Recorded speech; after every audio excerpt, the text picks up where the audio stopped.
Before I start to speak, serious, to be or not to be serious, like in Shakespearean plays. I will just connect to yours, as you said, the story about being transformative and to have another perspective. But I hope you will not hate me. I will just ask the audience, can you sit on another place? Just change the perspective. Just sit anywhere else. Just mix.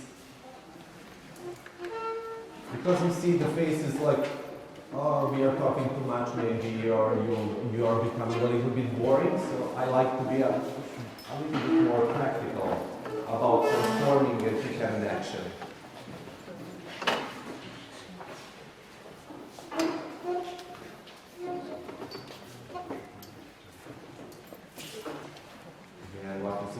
The people are generally sitting like in the mirror on the opposite side, but from the same space, like Alice in Wonderland. So yeah.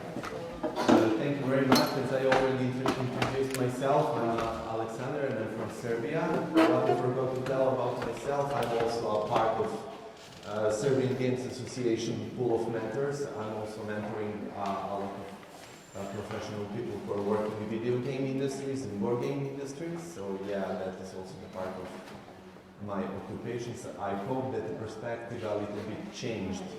But I noticed some of the people who didn't choose to change the place, but that it's okay. So what is the series?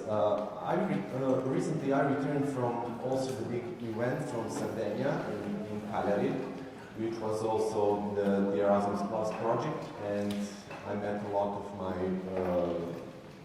really good colleagues, youth workers, who are dealing also with board game design, using games in adult education, in youth work, in play work. And I just want to share the questions which opened, as we say, different perspectives about using games and gamification in adult education, because I'm the person who is not liking the elephant in the room and to be silent about some certain things which we need to talk about, especially when the games are involved.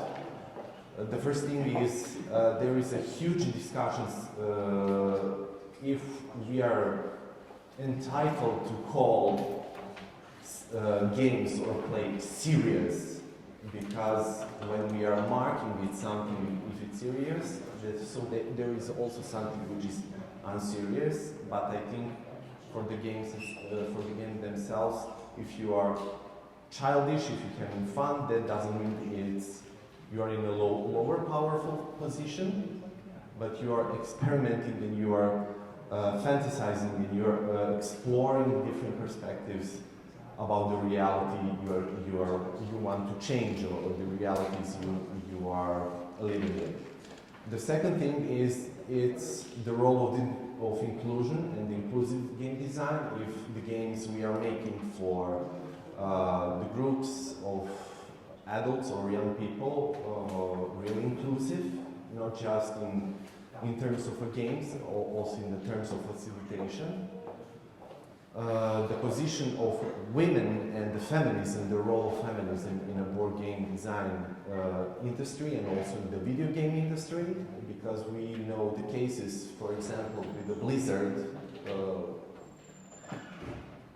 one of the largest video games companies, had really huge issues about toxic environment, abusive towards the women who are employees, and everything. And the fourth thing is the ethical part of using games, not just in the terms philosophical, if the games are and its products are of learning are ethical, but we need to question which kind of games we need to use in working with young people and adults to have certain learning aims, pedagogical aims in practice. If we're going to use some game we have like the risk that we're gonna cement, as I already was talking with you, are we gonna cement prejudices, stereotypes? Are we gonna cement one way of thinking when we are using certain games? So we need to question and to be prepared in using certain games and a certain design when we are making the games. So I will be short for opening only those questions, maybe after with the question and answer. So thank you very much. And thank you for changing the places and changing the perspective.